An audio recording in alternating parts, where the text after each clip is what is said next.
growing up, my first cousin, Chris, lived right beside me. During the summer when the parents were gone, you ever heard the phrase, when the boss is away, the wife will play? Yeah. During the summer, when our parents were gone to work and wherever else they would be, the kids would be at home. In our teenage years, we got into a lot of stuff when Mom and Dad was gone. He was over at my house, and one day we got into wrestling a little bit in the living room. And it translated from the living room, it went to the hallway, it went down the stairs, and it went right inside the front door hallway. And kids, this is why horseplay is bad, so take notes. This is why your parents get on you when they say no horseplay, because usually when you start horseplaying, especially when there's nobody around to tell you to knock it off, it escalates. It escalates, and it escalates. I've been in 2 fights my whole life, and one of them was with my cousin Chris. It didn't happen that day, but it all started with horseplay. But anyway, we went from the living room to the hallway, down the steps, and right inside the front door hallway, and we had each other by the shirt collar.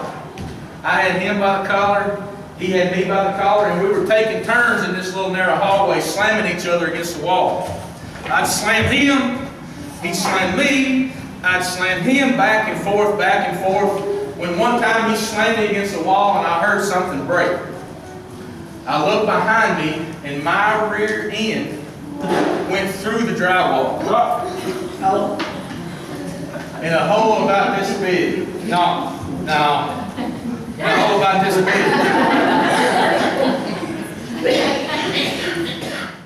I found a hand towel in the bathroom. A hand towel, not a full bath towel, not a washcloth, but a hand towel that was exactly the same color as our wall. It was hunter green. I folded it so that it would perfectly cover the hole. I found a wreath that covered the towel. The problem was this was all about, my rear end.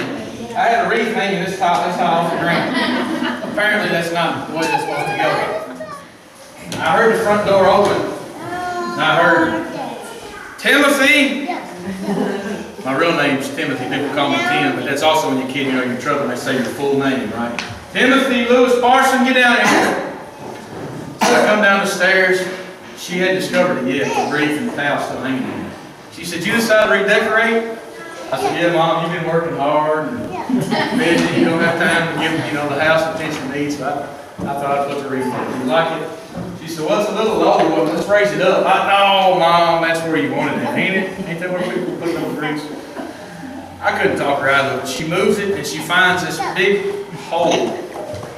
And what's funny is, the hole, it didn't bust all the drywall completely out. It was all caved in, So I took and pulled it, kind of pulled it back so that the hole didn't look that big.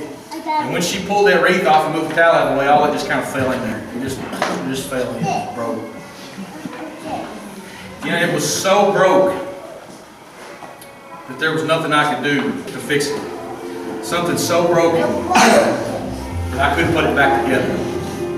And you feel like there's nobody else there that can ever fix your problem. So broken that you can never, ever be put back together.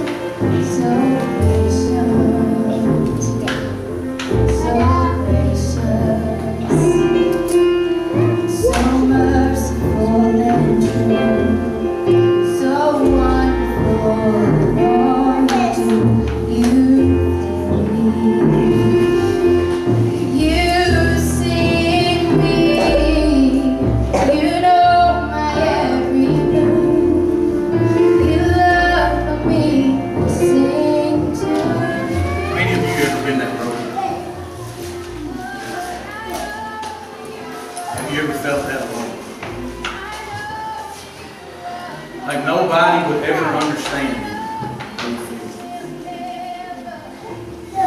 That nobody could console you, and nobody could understand, and nobody could fix what was wrong with you.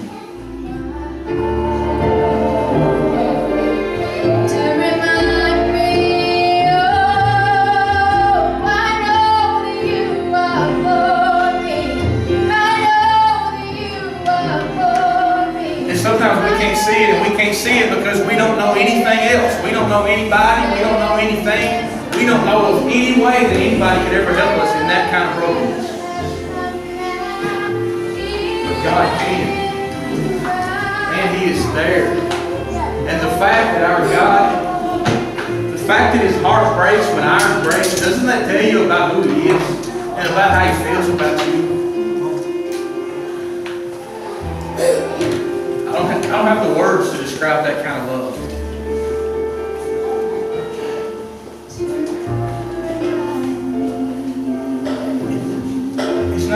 He's not sitting on His throne with you begging permission to come see Him.